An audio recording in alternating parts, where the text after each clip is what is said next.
Welcome to the Flying Octopus Podcast, offering a new perspective on Red Wings hockey, as well as all the important news from around the NHL. And now, here are your hosts, Tony Wolak, Devin Little, and Evan Sabrin. Hey, it's Carter Bear, and you're listening to the Flying Octopus Podcast. You guys think Steve Yzerman reached out to Tigers general manager Scott Harris today, seeing that was the trade deadline, and said, hey, man, fans and media are going to be rough on you, but just take it easy. What did you guys think about the moves? You know, the Tigers didn't really do much today, but man, the GMs just get lambasted on social media.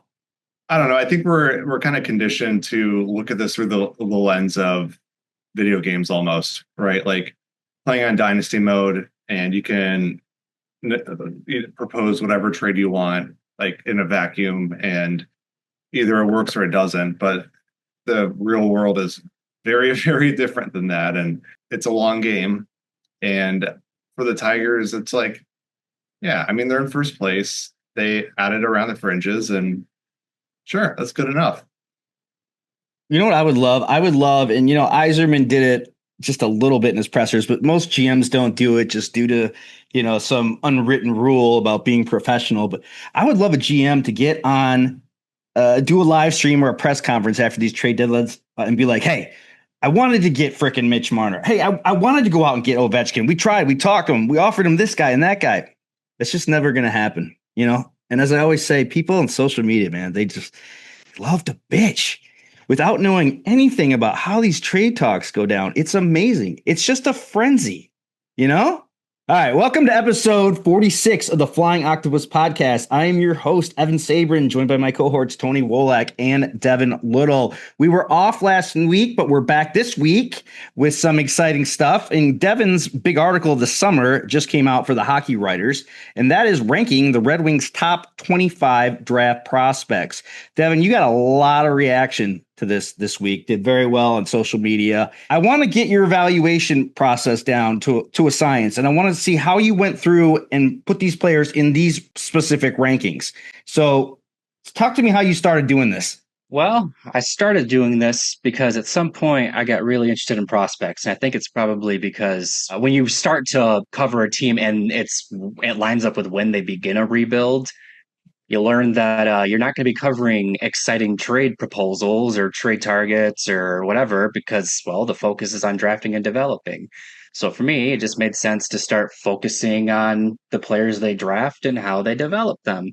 And over time, I started ranking prospects, and it's kind of my bread and butter now. So I just kind of keep doing it. It's a labor of love, and it is a labor, but it's something I look forward to doing every 6 months. As for my process, I am actually a little envious of Tony because I know that he has his model that predicts contracts down to a decimal point. And there's definitely a science to that. I'm sure there's like a whole formula with that. I don't have like a legit formula I'm running when I'm doing these rankings. I have what I would call guidelines that kind of keep me honest and guide my thought process.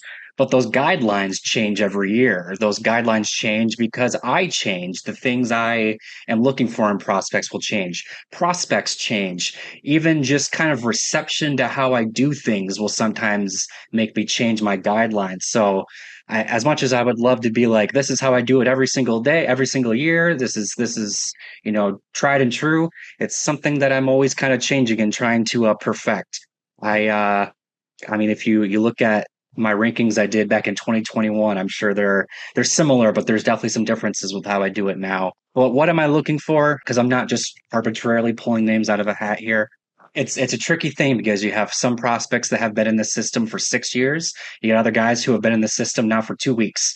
And you have to figure out how you balance recency bias. You figure out how you balance that with players that you have years of like what you kind of think a player is. Like comparing Ati Tuomisto, for example, to Shai Buum, even honestly, it's different. I have more years with Tuomisto. I have more of a preconceived notion of who he is and what he's going to be compared to Buum. And there's obviously better examples than Shai. But aside from that, a big thing that comes to mind is it's really important to me that a prospect is going to be a player.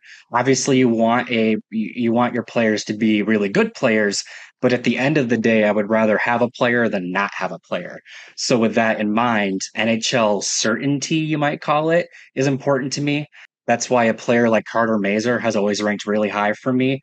Not because I think he's the most talented player in the prospect pool, but because I think he's going to be an NHL player. And I think he's going to be a good one for a long time. But then there's other guys that obviously maybe aren't as big as slam dunks to be in the NHL, but their ceiling's a little bit higher. It's kind of a constant process of comparing player by player and going, this guy has a higher ceiling, but his bust factor is higher. He's kind of a home run swing compared to this guy who his ceiling's not as high, but his floor is really high. And so I feel more confident that he's going to be a player, just maybe not as good of one as this guy could be. And then you just kind of you kind of rank them compared to just how confident you feel about each player.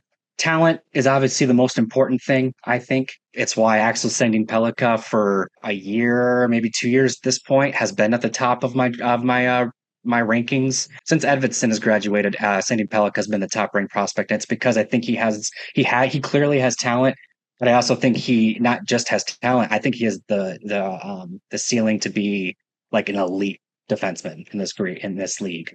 And then you kind of work your way down from there. If Sending Pellikka is the number one guy, I think he's going to be elite. I think he has the potential to be like a league-wide name that everybody knows. Then how does everyone else compare from there? Again, don't necessarily have a specific science on this. A lot of times it comes down to gut, especially when you're getting down to the 18, the 20, the 22. A lot of times that's just a gut check. I feel really good about this guy. Don't feel necessarily as good about this guy. Still think there's a lot of talent there. But I just feel a little bit better about this guy. That's why they rank higher than that guy. At the end of the day, there's definitely there's a system to it, but there was a time when I wanted them to be where I wanted these rankings to be like the quintessential Red Wings rankings that everyone in the fandom and everyone that covers the team would agree with. And then at some point I realized that that's just not possible. These are my rankings. I do think that they're fairly accurate. I don't think there's too much room for argument here, but I do recognize that there's going to be some disagreements there. I think that maybe I'm higher on some guys than other guys, and maybe I'm lower on some other guys. And I think that's okay. But yeah, I feel pretty good about this year. And I imagine we'll get into a little bit more as to why I feel good about them here in a little bit. Let's talk about floors and ceilings a little bit, because I feel like those terms get thrown out a lot. And while I'm sure you and I might have slightly different, descriptions for those, I'm not 100% sure that like everybody is on the same page with what we mean by that. So like, at least from my perspective, and this kind of gets back to what you're saying with NHL certainty, like you look at a player and how they've progressed, not just on their draft year, not like from start of the year to the end of the year. You like go back even further, because that's when scouts are still watching them, when they're playing in their draft -1 and draft -2 years as well. You look at how that player has progressed over time, and it's like the steady increase, or maybe they have a huge jump one year. But where the floors and ceilings come into play is projecting out into the future, right? You don't know what's going to happen, but based on the trend line that's already in place from that 3-year period leading up to it, you can make some assumptions there. Like, what kind of style does this player play? Is he a physical player or not? Is he more of a playmaker? Does he get to the dirty areas? Like that, like factor in those attributes of the player, like their size, their willingness to train and work hard, their coachability, all those things. And you start to take this, just wide array of possibilities going into the future, and it starts to kind of condense down a little bit. Some players, their trend line is still, there's a very steep slope going up. Other players, it starts to flatten out a little bit. And that's just the midpoint. Like ceiling is like higher, floor is lower. That is the like realm of possibilities right there. So in terms of floor, you're right. A player like Carter Mazer, he's gonna be an NHLer for sure. Like at the bare minimum, he is a fourth line gritty player who can probably put in 10 goals a season. bare minimum. That's his floor. His ceiling is more like a Brian Russ type of player who can play in the top six, be a complementary sort of player who, it can, play well with elite players and play a shutdown role if he needs to. But again, still more of a, not a quintessential top six player, but someone who can play in that role and be good in that role. So that's sort of like the ceiling and floor for a player, where for Mazur, it's like he has a high floor for sure.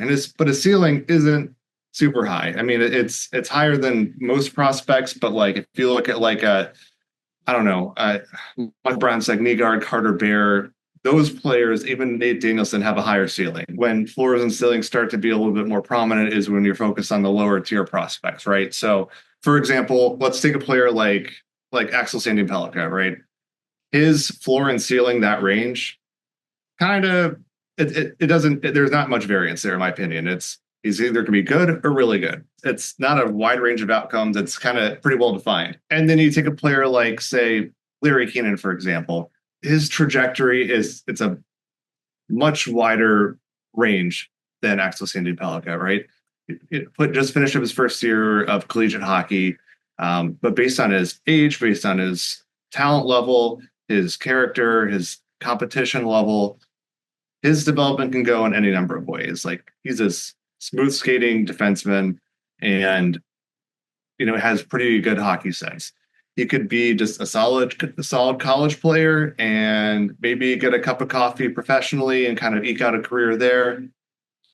That's sort of the floor. Or he could be, a 4 or 5 defenseman in the NHL, depending on how things go.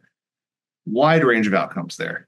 It's just he's just a little bit harder to predict because of his prior trajectory and what he brings to the table. So that's where the floor and the ceiling can, be much wider outcomes than, say, someone like Sandin-Pellikka.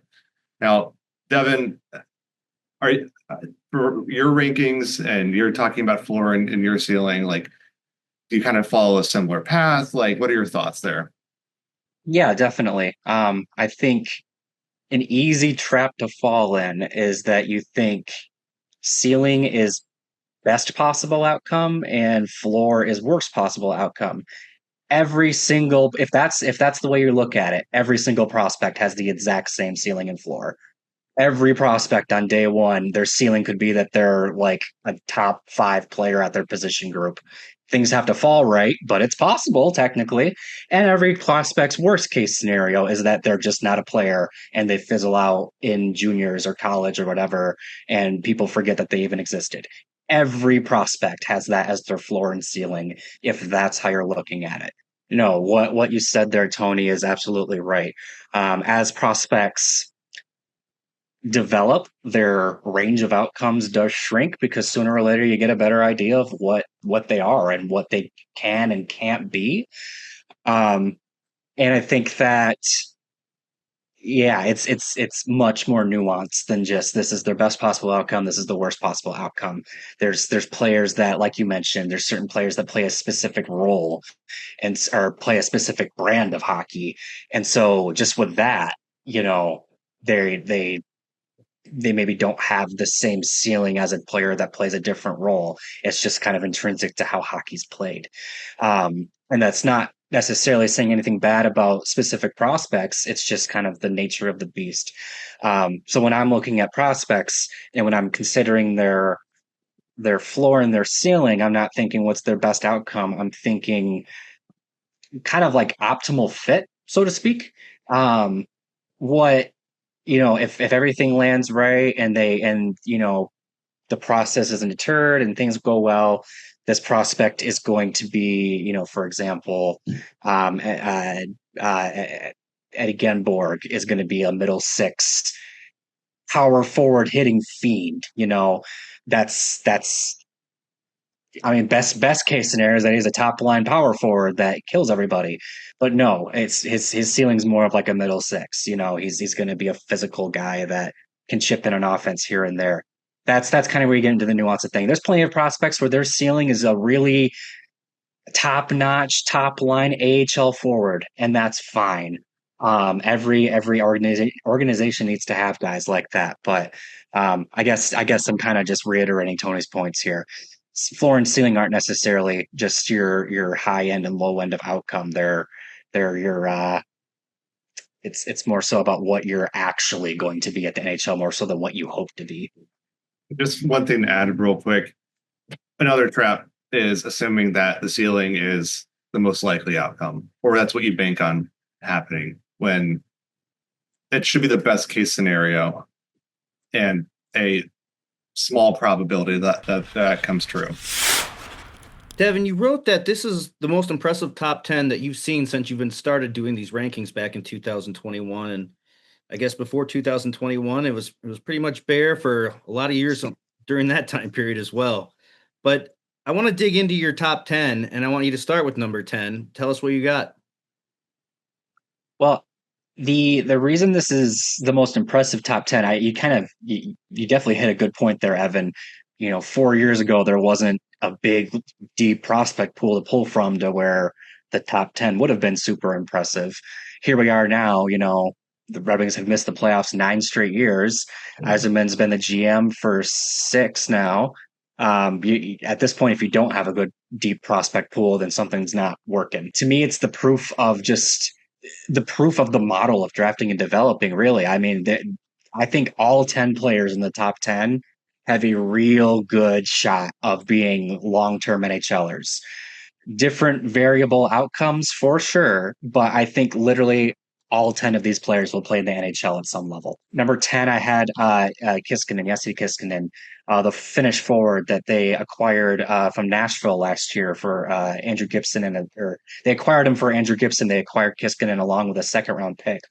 That, first of all, that trade's going to if things go the way they're trending, that trade's going to go down as an Yzerman masterclass, because Gibson is kind of plateaued this year. Not writing him off, because I still do like him as a prospect, but he didn't have an ascending year. Kiskinen did. Kiskinen had a really good season, and then you couple that with the fact that they got a second with him.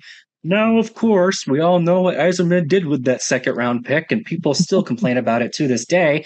But the point of the matter is that you traded a second-round draft choice in Andrew Gibson, and you got arguably a better prospect and a pick that you use to do whatever with.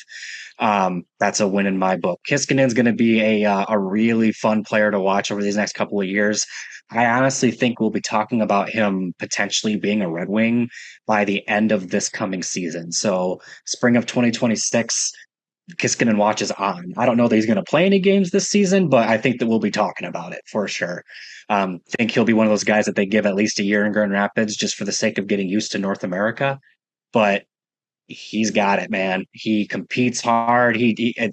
The Red Wings had interest in him going back to that draft, and it does not surprise me, because he's a Red Wings guy for sure. Competes hard as hell, makes things happen. He's a goal scorer. He's a playmaker. He's kind of that quintessential guy where, like, oh, he competes hard. Oh, he must be a Red Wings guy. I'm sure that he has a low offensive ceiling. You're wrong. He has a really high offensive ceiling. I kind of pencil him in as a potential middle 6 guy, but it wouldn't surprise me if he's actually a top 6 guy when all things are said and done. And then the other big notable thing in the top 10, and this has been the case for a little bit now, don't get me wrong, but there are 2 goaltenders in the top 10, Sebastian Cossa and Trey Augustine. And I mentioned it in the article, there's definitely this growing sentiment that Trey Augustine is now the Red Wings' top goaltending prospect. And I think that Evan probably gets some butterflies in his stomach thinking about that, because he's obviously a Michigan State Spartan. But it's an interesting thing to monitor this season. I spoiler alert, I'm not quite there yet. I still have Cossa ahead of Augustine, but it's getting closer. And I would not be surprised if, a year from now, when I'm talking about my post 2026 draft rankings, Augustine is ahead. Cossa has a really big year ahead of him for sure. He's got to start to look like that goalie we all kind of thought he was going to be back in 2021. He doesn't have to be that guy quite yet, but he definitely has to start looking like that guy. And Augustine is he's going to push him, because if Cossa doesn't do that, Augustine looks like he's ready to start looking like that guy. So I guess the bright side there, there's definitely some controversy, especially given where Kosa was drafted. But if there's a bright side, the Red Wings basically have two goalies of the future in their prospect pool, and there's a few other goalies in their pool as well that are worth keeping an eye on. So if you're worried about the Red Wings goaltending situation, which you shouldn't be because they just acquired John Gibson, but if you still are, rest assured that there is help coming, and it's probably a year or two away. So when Porter Martone, Caden Lindstrom, Riker Lee, and Trey Augustine take out your Western Michigan Broncos, the national championship next season, will Augustine move up ahead of Sebastian Kosa? Oh, well, it depends on what Kosa does, right? But if Augustine is one of the reasons why my heart is broken for my Broncos, he might see he might see a jump up in the rankings for sure. If you say Michigan State, I'm going to jump in with some kind of crap. So, fast forward to spring of next year. Augustine turns pro. Man, who starts game one for the Griffins in the playoffs? If he goes to Grand Rapids and just continues there, that is going to be an interesting topic for sure. I did have a question though about one of the players in your top 10. Who I think you have just a slightly higher than I do.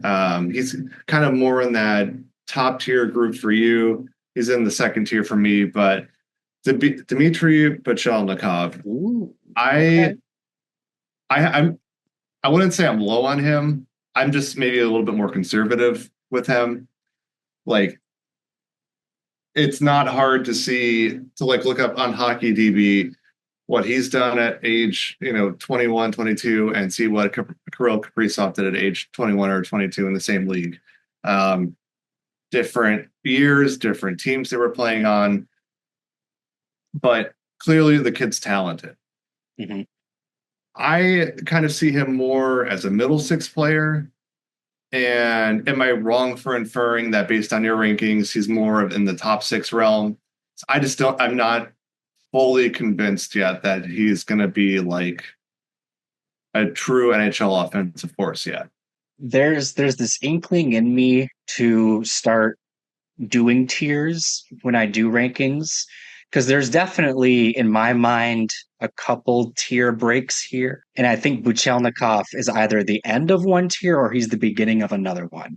Maybe I experiment with that in future rankings, but Buchelnikov right now, if you pin me to a chair and I had to predict what he's going to be, I think he's specifically a second line winger. Obviously that kind of fills in both. Honestly, top six, middle six, second lines in both of those. So Buchelnikov is a very unique player in this prospect. He's not necessarily of that same cloth in the sense that he's the super great talented two-way player that can play on both the power play and the penalty kill. But Shelnikov's more of like he's got legitimate like high-end offensive skill.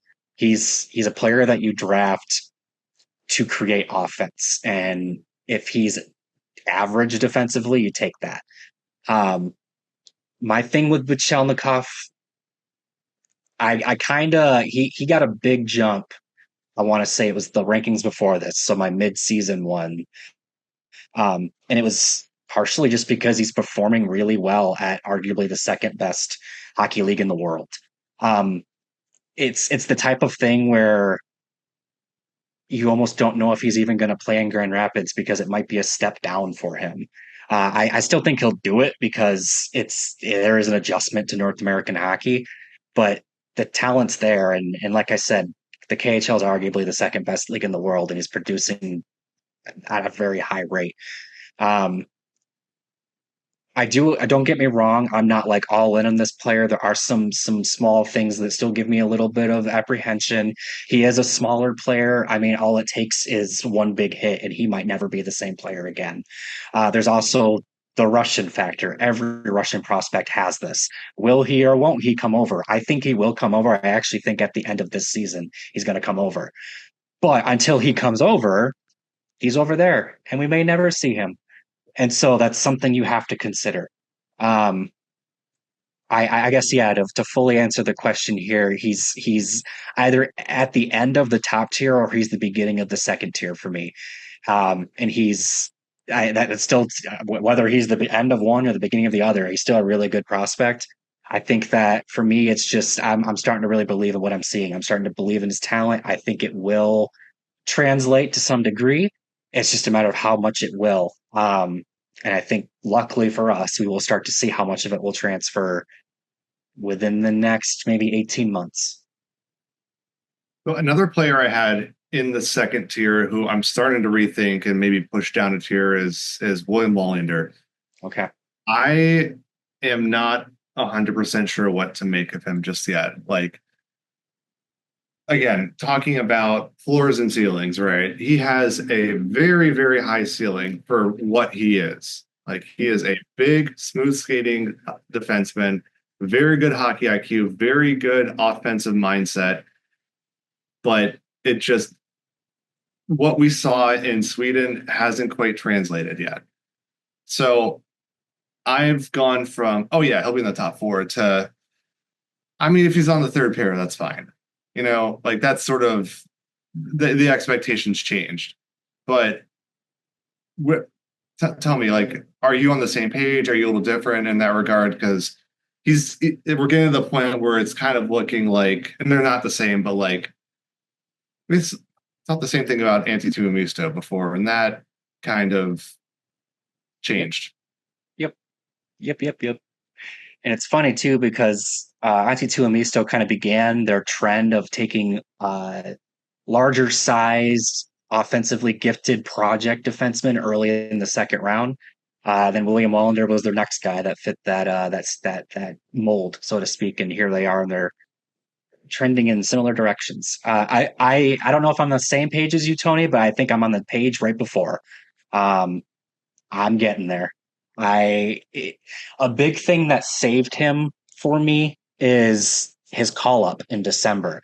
I know that it was basically for a day and it didn't actually amount to anything. He didn't play a second at all, but that tells me that the organization has some faith in him. They could have called up anyone. We know that the Red Wings historically are not afraid to call up the AHL veteran if they just need a body, but they called up Wallinder. And the organization's what appears to be their faith in a prospect does matter to me. If the organization doesn't seem to care about a prospect, then why should I? If an organization clearly seems to have some faith in a prospect, then maybe I should too. So that's why Wallinder still kind of stays. He's just outside the top 10 at number 11. But he's still in that realm because the Red Wings kind of told me that they still think he can be an NHL player, and he's in the realm of guys I think are going to be an NHL player. I am right there with you, though. 2-3 years ago, I would have told you he's a potential top four guy that could be some two-way, play some power play time, do this and that, and could be a really unique skill set. And now I'm starting to think, you know what, if he's just a solid third line guy that maybe can chip in on offense here and there, and maybe on special teams here and there as well, that's great. Because I think that's starting to be what his ceiling is. And that's fine, but that is not what we were thinking he was going to be a few years ago. And like I said, the big kind of saving grace for him is that it sure seems like the Red Wings still have some faith in him. And one other player that I wanted to touch on real quick was Amadeus Lombardi. I definitely think he's going to be an NHL player. I think he's going to be more of a depth player. But Devin, I think you had him a little higher than I would. He was in the same tier as with Jesse Kiskinen, Eddie Genborg, Emmett Finney for me. But I guess when it comes to Lombardi, do you see? I can understand his ceiling being higher than a depth player, and potentially reaching that. Do you just think that there's a higher probability that he becomes something more than that? That is part of it. Yes, I actually think that he is. When it comes to potential forwards that are going to get called up this season, I think he's actually really high on the list. I think he would have actually gotten a call up this past season if certain things fell the right way. I do believe the organization wants him to focus on his defensive play a little bit more. I think that's holding him back a little bit, but this was a breakout season for him, quite frankly, in the AHL. Almost a point per game player, was limited to 44 games, I believe it was. So was injured for a little bit, but when he came back, he still looked really good. I there's maybe some this is probably the biggest thing I have to check myself on when I'm doing these. I I live in Grand Rapids. I get to see the Griffins a fair amount. And so the players that play for the Griffins, I definitely have more of a I mean there's definitely more of a there's maybe some potential bias there. I've seen Lombardi play way more than I've seen uh you know uh Charlie Forsland play of all people. Noah Dower Nilsson, all those guys. Like I've seen Lombardi play way more than that. And so there's maybe like a little hint of a bias there, but um, no, Lombardi was arguably the Griffins' best forward this past season. That says something because the AHL is a tough league, and he's still a very young player. Producing points at the rate that he did is not easy to do. I mean, ask Nate Danielson; he didn't exactly light up the room this past season. And for what it's worth, I really like how Lombardi plays. He plays fast. He likes to make plays. He's able to score. I do think he's more of a playmaker when he hits the NHL. He's also going to be a winger. He's listed as a center. He was drafted as a center. He's going to be a winger for a few different reasons. But that's fine. I think if he's a middle six winger that chips in maybe 50 points a season, 40, 50 points a season, can play on the second power play unit and can maybe slide up the lineup in spot situations. I think that's a slam dunk pick, especially considering they got him in the 4th round.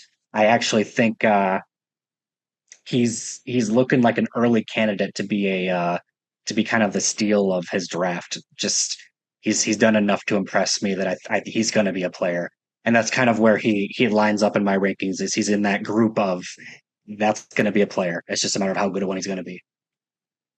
So transitioning to a couple of players where there's, I guess, a little bit more certainty. Detroit's last 2 first-round picks, Carter Bear and Michael Bronstag-Nygaard. Are these guys sure things, Devin? Like, are they surefire top 6 players of the future, or is their range of outcomes a little bit wider than that? A little bit wider, but not significantly so. I definitely think that both of them could still end up being middle 6 guys for one reason or another. I mean, before people start jumping down Steve Yzerman's throat for not getting an elite top forward at 13th or 15th overall, if you get a second line forward or even a good solid middle sixer in that range, you made a good pick. That's more likely the outcome you're going to get with that level of pick. There's definitely a different caliber of player you get at 13th and 15th overall compared to what you get at 4th overall. Having said that, though, I'm not trying to shortchange these guys at all. I actually do think that they both have a really good shot at being top 6 forwards. The biggest obstacle for them, honestly, is just the sheer amount of other players that are in the system. There's only 4 winger spots in the top 6. There's only 6 spots in total, go figure. And at some point, those spots fill up and you might end up on the 3rd line just because there's no room for you. I kind of think about that with like Buchelnikov too. He might be good enough to play higher, but for one reason or another, the lineup's just going to shake up the way it shakes up and he's going to end up being a 3rd liner. It's not a bad thing if you have so much talent that you have guys that could play in the top line or that are playing on the 3rd line. To get into specifics here, I said it when we talked about him when we were doing prospect profiles. I'll say it again. Carter Bear has the possibility of being exactly what the Red Wings need. A prototypical power forward that wears his heart on his sleeve, will shed his blood, sweat, and tears for his team, potential leader, is able to score when given an opportunity, but is not afraid to knock you on your butt. I think that he's a welcome addition to this prospect pool. He debuts at 4th on my ranking. If anybody wants to argue with me and say he should be a little bit lower or maybe even a little bit higher, I'd entertain that. I think 4 is a little fluid, but I think that given who else is around him, I like him at 4. And then right above him at 3 is Michael Bronstag-Nygaard. He's a guy that I wasn't necessarily sold on when they first drafted him a year ago. I got why they picked him. He definitely is a Red Wings guy. like I've said a show or two ago, he's kind of, the Nate Danielson, Marco Casper, but he can score. His niche is scoring. But this season specifically, he won me over. He's the next Timo Meyer, and I'm very excited about it. He obviously is willing to play physically. That's one of those Red Wings DNA things. He is able to score, and when he isn't scoring, even when he doesn't have the puck on a stick, he's still a useful player. I think back to when we were talking with Shane and talking about a B game. Rensek Nygaard has a B game. He absolutely does, and I think that you draft him to be a guy that can put up 30 goals and 60 points on a consistent basis, but he's also going to be a guy that is going to be on the ice in some defensive situations. He's just smart enough to do that. I think I mentioned in the rankings that I think he's the type of guy that could be on the penalty kill and create turnovers that lead to offensive chances, just because that's the type of player he is. He won me over this year, and I actually he's third. Like I said, he's one spot above Bear. And I actually think that there's a really solid debate to be had for another time, that maybe he's actually the second best prospect. But we'll talk about that later. And don't forget, everyone, Tony was watching the Bear when Carter Bear was drafted. Written in the stars. So we're not giving away all of Devin's top 25 rankings, but Devin, tell us where you can find them. You can find them over at thehockeywriters.com, or if you follow me over on social media at Twitter or X at Hockey with Devin, it is my pinned tweet, and it will be my pinned tweet until January. So plenty of time to read it between now and then. Tony's read it 3 times already. I'm stoked. Actually have. Yeah. All right, well, we're getting ready to wrap up here, but let's move along to news and notes next. And first up, the captain, Dylan Larkin, turned 29 years old on Wednesday, drafted 15th overall in 2014. How does that seem real to you guys? Like that it's literally, it's been 11 years. Like, I remember his first game against the Maple Leafs where he scored 2 goals. It seems like the other day. I was working at one of those pop-up fireworks shops for 4th of July around that time period that summer. That was my random summer job. And I wasn't able to watch that draft because of it. And I remember my boss, who happened to be a Red Wings fan, was like, "Oh, they just picked this Dylan Larkin guy." I was so just like, "Oh, okay, cool." And then you look into him and it's like, "Oh, he's from Michigan. That's cool. I guess we'll see what happens."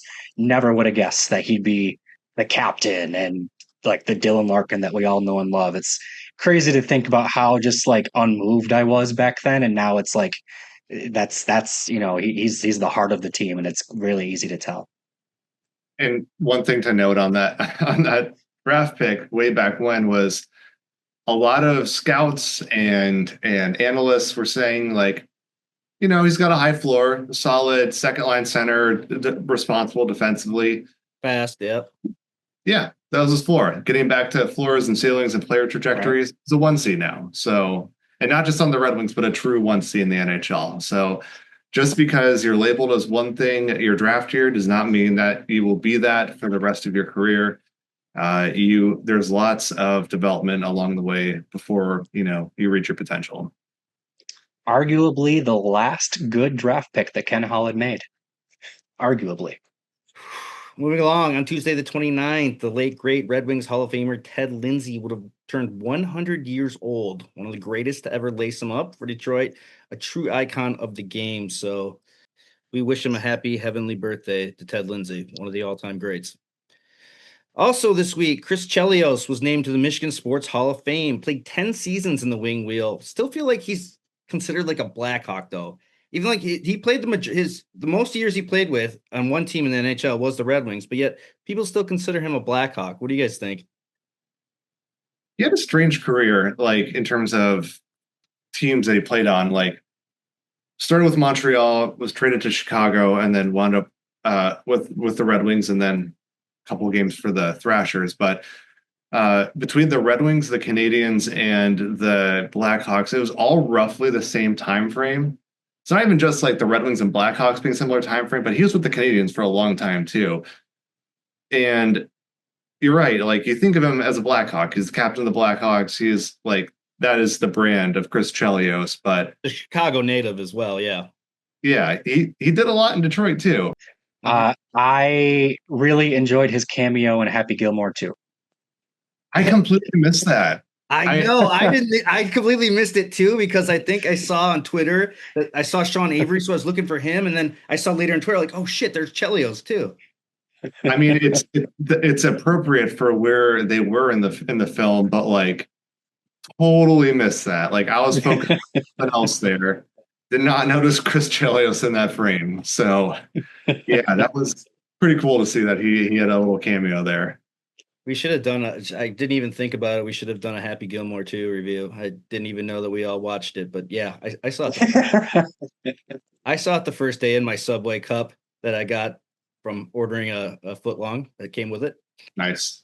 And last, the Griffins. Tim Gettinger is leaving Grand Rapids, joining Schwenninger Wild Wings of Germany's DEL. In 2 seasons with Grand Rapids, he had 19 goals, 41 points, 109 AHL games. Signed with the Red Wings as an unrestricted free agent in July of 2023. Devin, what are the Griffins going to miss with Tim Gettinger? Size, tenacity. Didn't produce a lot, but he's a good veteran, especially around some of the younger guys.